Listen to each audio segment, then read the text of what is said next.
Jesus, rogamos a Ti que abençoe este momento, que envolva-nos em Tuas doces vibrações, inspire-nos, auxilie-nos o entendimento e, acima de tudo, mostre-nos o caminho do bem, para que possamos dar continuidade em nossa evolução moral e espiritual.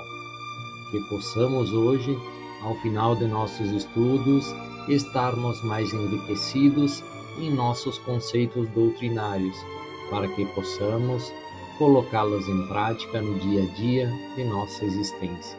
Que assim seja. Então tá, obrigado. O Vanderlei vai dar uma lida agora numa das frases. Então vamos seguir, vamos dar a sequência da semana passada, onde a gente parou. Aqui tem uma frase bem interessante aqui, ó.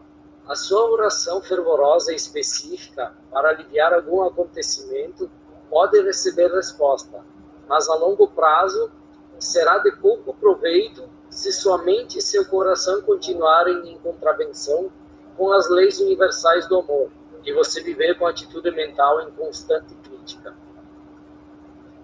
Então, se a gente fizer oração quando a gente tiver necessitado, pedido por algo, a gente vai ser atendido. Mas se a gente não tiver uma mudança de consciência, de comportamento, a gente vai voltar a ter o mesmo problema. É aquele caso que o Cristiano comenta, que Jesus curou alguns leprosos, né? Alguns se curaram e outros não. Uma pela falta de crença, pela falta de fé e até a mudança de comportamento. Se a gente não tiver uma mudança, pode ter um resultado diferente. Ele não vai se curar se ele não ajudar a curar os outros, o nosso irmão. Então eu quero me curar e não estou aí nem para o meu irmão que está sofrendo, né? Então, se eu continuar a minha vida do jeito que eu levei ela, pelo fato de eu ter levado uma vida não tão espiritualizada, eu adoeci. Aí eu vou lá no centro de cura, vou procurar ajuda, mas eu continuo a minha vida do mesmo jeito. Claro que não vou me curar, daí eu vou voltar a adoecer. Então a gente é só um trampolim, a gente pode mostrar o caminho, mas pela porta que precisa passar, mas vocês precisam passar pela porta. Então a gente mesmo pode se curar. Outra coisa, o Vanderlei falou muito bem, e eu queria me aprofundar no assunto, que antes da live nós tocamos nesse assunto aqui hoje, que é muito importante. Lembrar também que se a gente ora para uma outra pessoa, em vez de orar para si, a gente está orando para si porque eu estou orando para outra. Como nós somos eletromagnéticos, quando eu oro por uma outra pessoa, essa oração volta para mim também. Então, no meu entendimento, se eu orar por uma outra pessoa, eu estou me ajudando também. Então, sempre é importante a gente orar também para os outros, porque daí eu estou me ajudando também. Como nós somos eletromagnéticos, o que eu mando, eu recebo. Então é importante a gente orar para os outros, para os nossos irmãos, ajudá-los, porque daí é uma maneira de eu me ajudar também. Perfeito. Porque se a gente rezar só para a gente não está mudando o nosso comportamento, não estamos mudando a consciência, a gente está pensando só na nossa pessoa. Mas se nós começarmos a orar por alguém que está passando por uma necessidade, a gente está ajudando aquela pessoa, consequentemente, se a gente está ajudando outra pessoa, nós também seremos ajudados. O benefício acaba sendo maior, uma coisa que a gente estava debatendo. É uma coisa interessante que surgiu, né? E repetindo de novo, a gente orar até para os nossos piores inimigos. Isso a gente às vezes a gente não vê como isso é importante. Eu tenho feito isso para mim, não para testar, mas para aplicar aquilo que eu aprendi. A gente não deve provar, bom, eu estudei isso, agora vou. Isso ainda hoje de tarde nós escutamos uma palestra do Hélio, e ele fala muito, deixa muito claro, bom, eu vou testar agora se isso que eu aprendi, se isso realmente vai acontecer. Não, daí não vai acontecer. Eu estudei uma coisa, agora eu quero testar. Eu tenho que fazer, eu tenho que estudar a espiritualidade e aplicá-la independentemente de querer ver se isto realmente vai me ajudar. Eu tenho que ser assim, é um modo de vida, do amor, né? Viver no amor incondicional, seria mais ou menos isso. Tem que ser algo autêntico, né? Não é um teste, né? Não é um teste que tu vai fazer, uma mudança de comportamento como teste para ver se vai ter resultado. Tem que ser algo sincero, algo autêntico, né? Não ter um retorno diferente. Senão, na verdade, não teve mudança de comportamento. Foi apenas uma mudança temporária para testar se teve um retorno diferente. Né? Para mim tem funcionado isso, mas eu não testei. Eu realmente estou aplicando e estou prestando só atenção. Isso, no meu entendimento, não é errado. Para mim tem dado muito certo isso, embora eu tenha percalços também. O Leandro Vanderlei já deu a ideia dele. Fala, Leandro, o que tu achou? Está falando da oração para os outros? Isso. Sabe o que eu não quis interromper antes, mas antes disso eu pensei em uma coisa, e até vocês que estudam Hélio Couto, que eu sei que eu tenho um conhecido assim que fala, que tem que cuidar até na onda, porque se tu pede uma onda, tu faz um pedido lá, é a mesma coisa que tu pede para Deus. Às vezes o que tu vai pedir vai ser atendido, tu tem que cuidar muito do que tu pede. Na verdade, eu acho que o certo é rezar assim, quando tu faz uma oração, tu fazer um pedido pedindo o que é melhor para ti, não uma coisa específica, porque aquela coisa que tu acha que é bom para ti, às vezes é o que vai te estragar. O maior mérito é amar os inimigos, porque amar os amigos é fácil. Tem que amar os que a gente tem alguma divergência, alguma coisa assim, e o perdão aquele vai ter muito mais valor. E a oração para o inimigo, sim. Não, é isso aí, sabe, assim, eu aprendi muito nesses últimos meses, esses últimos tempos, porque às vezes a gente anda um pouco atormentada com as coisas, né, que fogem ao controle, porque tu acha que tu gostaria que fosse dessa forma, tu não te conforma, né, da maneira que tá andando, mas realmente tu tem que agradecer aquilo que tu tem e esperar que aconteça o melhor. Não adianta tu ficar pedindo, repetindo, mas te atormenta e as coisas não fluem, né? Não acontecem. Então, realmente, tu tem que orar para aquilo que aconteça o melhor. Isso mesmo. E a gente não pode bancar Deus e querer que aconteça as coisas no nosso tempo. Acontece no tempo de Deus. Talvez eu não mereça isso nesse momento. Talvez isso que eu estou pedindo possa me prejudicar nesse momento. E tem o momento de Deus. Para Deus o tempo é diferente do que para nós, né? Então, às vezes a gente quer as coisas como a gente quer. Nós somos, na verdade, tipo umas crianças ainda, né? Aprendendo. Mas eu fico, Luiz, não faz ideia como eu fico feliz em tu estar com nós sempre aqui. Isso é muito bom. Acho que me faz muito bem. O que às vezes aconteceu ali, que nem eu não consegui 2 semanas atrás, eu não estava bem, né? Semana passada eu fui numa palestra, eu te falei até assim, foi muito boa palestra, foi sobre o câncer, sobre a doença, né? As pessoas que sobreviveram ao câncer, né? Que conseguiram dar a volta por cima, né? Então também foi uma coisa interessante, né? Um grupo de amigos, né? Um monte de gente conhecida. Mas participar assim do grupo me faz muito bem. Seguindo aqui, né? As leis universais da existência se relacionam somente às atividades da consciência e são exatas e indesviáveis, não são prêmios ou castigos de Deus. Não são castigos de Deus. Se relacionam com o fator causativo da consciência que atrai e magnetiza as partículas elétricas que se unem e aparecem perante o mundo como formas de experiências sólidas. Isso quer dizer que a nossa consciência congela as partículas ao nosso redor conforme as nossas intenções, conforme a nossa criação através da mente, através dos desejos, nos sentimentos e pensamentos. Isso, num conjunto, isso congela as partículas do jeito que nós agimos perante a vida, né? Quando a gente não entra, né, nesse mundo da mecânica quântica, a gente acha que quando começa a acontecer coisa ruim, a gente só atrai coisa ruim. Realmente é verdade. Mas agora, compreendendo, imagina uma pessoa que reclama, que xinga, que fala mal dos outros, né, que tem inveja de todo mundo, espera o quê? Que atrai situações boas? Não, pelo contrário, vai continuar atraindo situações negativas e na mesma vibração. Então, hoje a gente já tem uma compreensão que a gente sabe por que atrai esse tipo de situação. Ele congela essas partículas devido ao comportamento dele. Ele se comporta negativamente, ele atrai coisas negativas.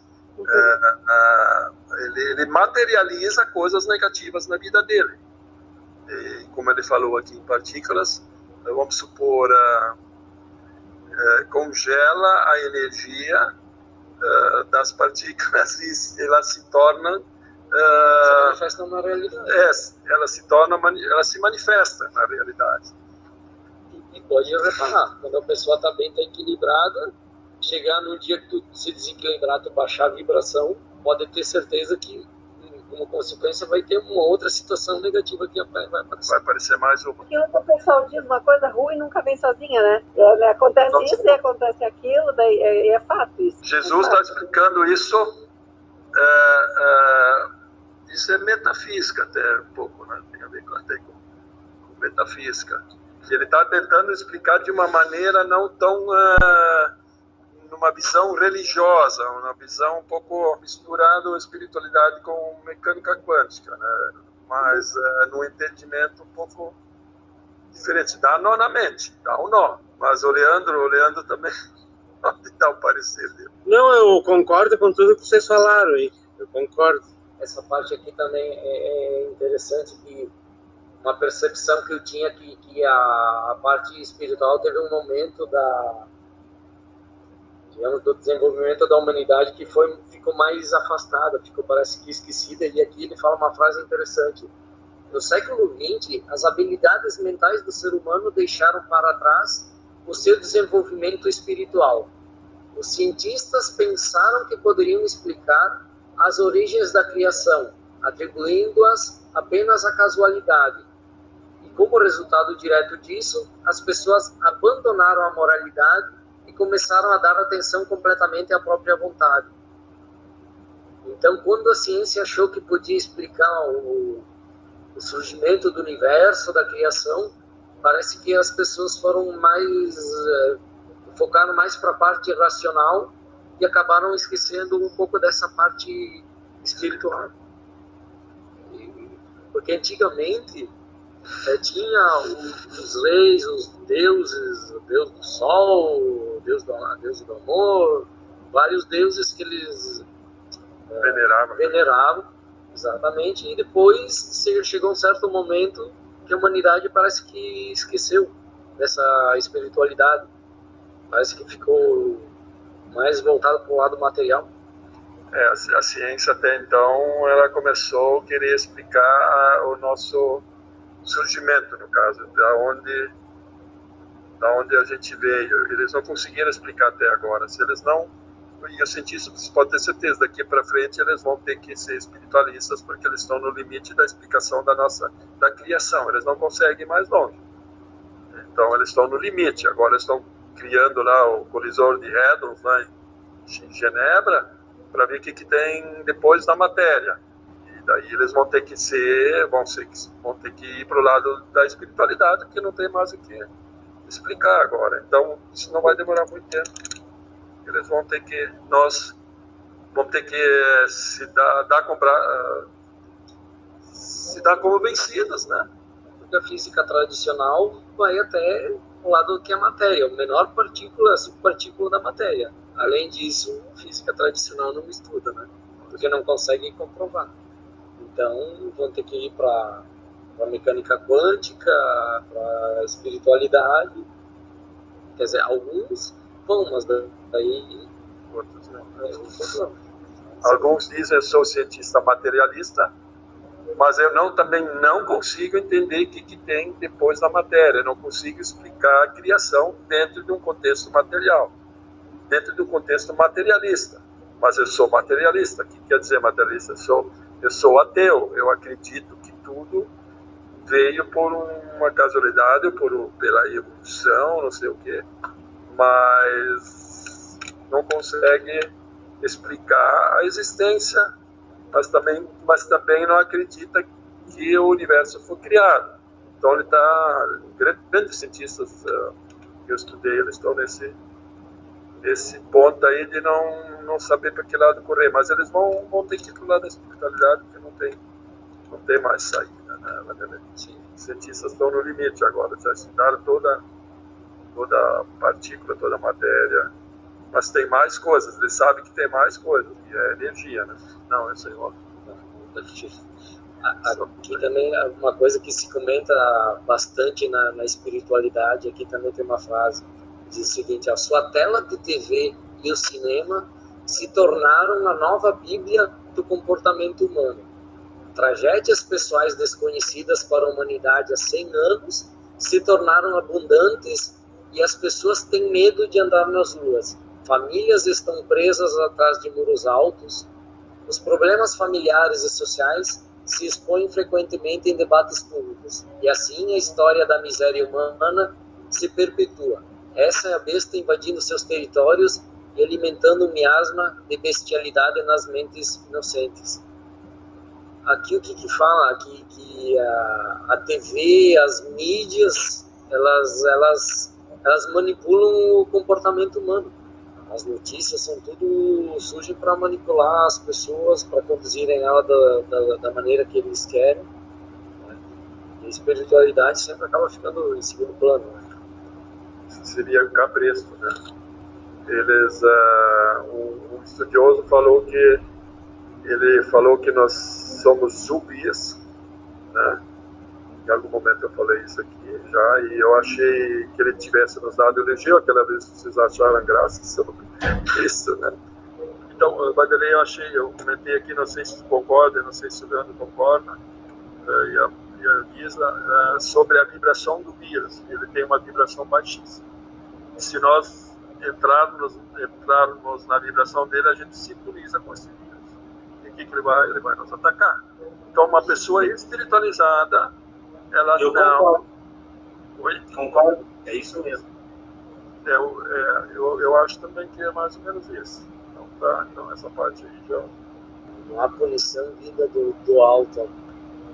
O homem, por meio do exercício voluntário e prejudicial do poder do ego, atraiu para si mesmo a sua própria punição. Na verdade, aqui está repetindo um pouquinho do que foi falado antes aqui na sequência, que na verdade não é castigo de Deus, na verdade é a vibração, nossa vibração, que vai atraindo as situações que a gente vivencia, né? Sejam positivas ou negativas, tudo depende da nossa vibração. Se eu vibro mal, eu mando essa vibração para o universo, vem uma vibração ruim de volta para mim. Por isso que eu acho bastante importante a gente vibrar lá em cima, né? Aí entra a palavra de Jesus, orar e vigiar. Vamos vigiar a nossa vibração, a nossa mente. Assim, a atual crise mundial está introduzindo um novo fracasso de leis internacionais, estabelecendo as bases para um futuro terrorismo global. Indica claramente que nenhuma religião do mundo possui o conhecimento adequado e a efetiva liderança para iniciar as mudanças nos padrões mentais do ser humano que poderiam conduzir diretamente para a paz e a prosperidade. Na verdade, não sei se elas não sabem. Na verdade, elas estão fazendo de acordo com o interesse de cada igreja e de acordo com o que elas interpretaram, né? Mas aí ele foi bem enfático. Nenhuma religião do mundo possui conhecimento adequado. Sim, conhecimento adequado. Eles têm o conhecimento, mas não adequado. Eu acho que a visão, apesar deles trabalharem com a religião, na verdade, precisa-se ainda abrir para a espiritualidade. Falou tudo. Porque Jesus queria passar uma mensagem, mas isso tudo foi documentado depois de muito tempo que ele esteve aqui na Terra. não, e muita coisa se perdeu, foi passado de forma errada. Imagina, depois da morte dele, acho que depois de 30 anos mais, que começaram a escrever sobre a vida dele. Ou até mais. Um que passou para outro, e além dos interesses depois, do que foi tirado, do que eles escreveram, que foi retirado, mudaram a personalidade dele depois do modo que eles quiseram. Muitas vezes escreviam a Bíblia conforme o interesse de cada um. Essa é a verdade. Tem um momento que fala, né, que na verdade que foi passado só os milagres que ele fez. Tipo, não fala que ele vivia mais na rua com o pessoal da rua, convivia com as falas, que ele era uma pessoa teimosa. Na verdade, eles mudaram como uma pessoa exemplar, que seguisse um modelo, que sempre fosse um cara, né? Que já veio direto. É que eu acho que era isso que a humanidade precisava, né? Um modelo. Era isso que a humanidade precisava. Então foi feito de acordo com esses moldes, né? E outra coisa, ele em algum momento, agora estou fugindo dessa primeira carta, um pouco que me chamou a atenção, que a gente não é para sofrer, que ele não morreu na cruz nem para perdoar os pecados nossos, e nem para nós sofrermos, que ele se libertou do corpo, que é se libertar de um corpo, esse corpo que nos castiga até certo ponto, e quando nós libertarmos dele, a gente está melhor, e foi o caso dele também, né? Então ele acha que, ele até fala que a gente não é para sofrer. No Natal, como a gente sofrer, entender que ele sofreu, não é para levar a esse ponto, porque ele na verdade se libertou do corpo. Outro ponto que a Elô comentou ali, né? O modelo perfeito, né? Qual a forma melhor de mostrar que nós somos pecadores? Que é o modelo perfeito, o Filho de Deus, ser perfeito, divino. Nós somos pecadores. Nós somos tudo errado, nós temos que sofrer, nós somos tudo ruim. E muitas vezes esquecemos que nós temos a centelha divina dentro de nós.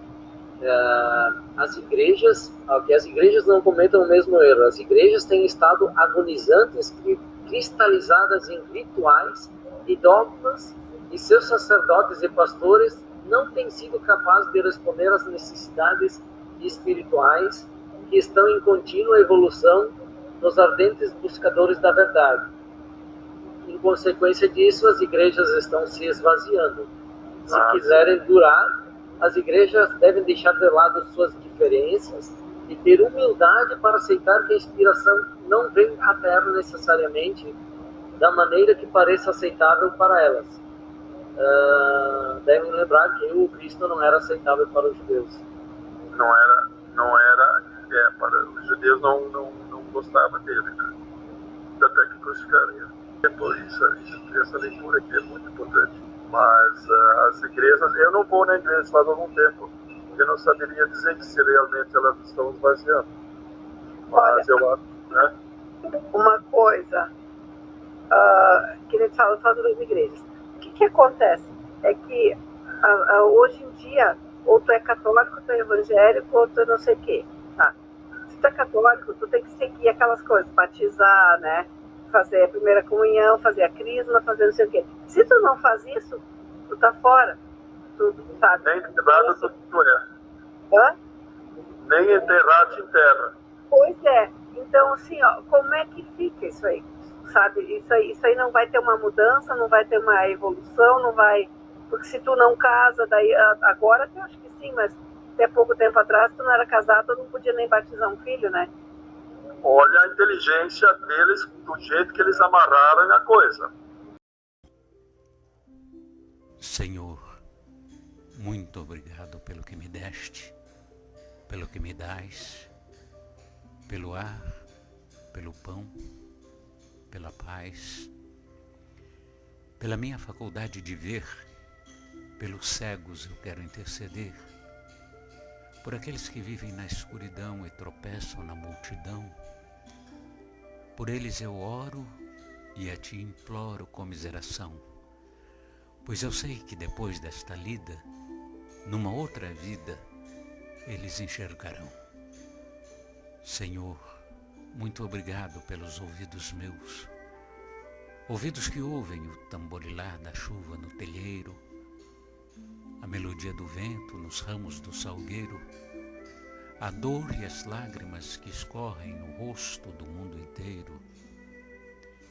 Ouvidos que ouvem a música do povo que desce do morro na praça a cantar, a melodia dos imortais que a gente ouve uma vez e não se esquece nunca mais. Diante de minha capacidade de ouvir, pelos surdos eu quero te pedir, pois eu sei que depois desta dor, no teu reino de amor, eles voltarão a ouvir. Muito obrigado, Senhor, pela minha voz, mas também pela voz que canta, que ensina, que consola, pela voz que com emoção profere uma sentida oração, pela minha capacidade de falar, pelos mudos eu te quero rogar, pois eu sei que depois desta dor, no teu reino de amor, eles também cantarão. Muito obrigado, Senhor, pelas minhas mãos, mas também pelas mãos que aram, que semeiam, que agasalham, mãos de caridade, de solidariedade, mãos que apertam mãos, mãos de poesias, de cirurgias, de sinfonias, de psicografias, mãos que numa noite fria cuida ou lava louça numa pia, mãos que à beira de uma sepultura abraça alguém com ternura no momento de amargura, mãos que no seio agasalham o filho de um corpo alheio sem receio, e meus pés que me levam a caminhar sem reclamar, porque eu vejo na terra amputados, deformados, aleijados, e eu posso bailar. Por eles eu oro e a ti imploro, porque eu sei que depois dessa expiação, numa outra situação, eles também bailarão. Por fim, Senhor, muito obrigado pelo meu lar, pois é tão maravilhoso ter um lar. Não importa se este lar é uma mansão, um ninho, uma casa num caminho, um bangalô, seja lá o que for. O importante é que dentro dele exista a presença da harmonia e do amor. O amor de mãe, de pai, de irmão, de uma companheira, de alguém que nos dê a mão, nem que seja a presença de um cão, porque é tão doloroso viver na solidão. Mas se eu ninguém tiver, nem um teto para me agasalhar, uma cama para eu deitar, um ombro para eu chorar, ou alguém para desabafar, não reclamarei, não lastimarei, nem blasfemarei, porque eu tenho a ti.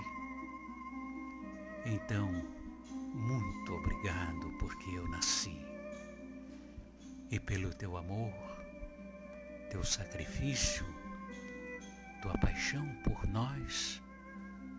Muito obrigado, Senhor.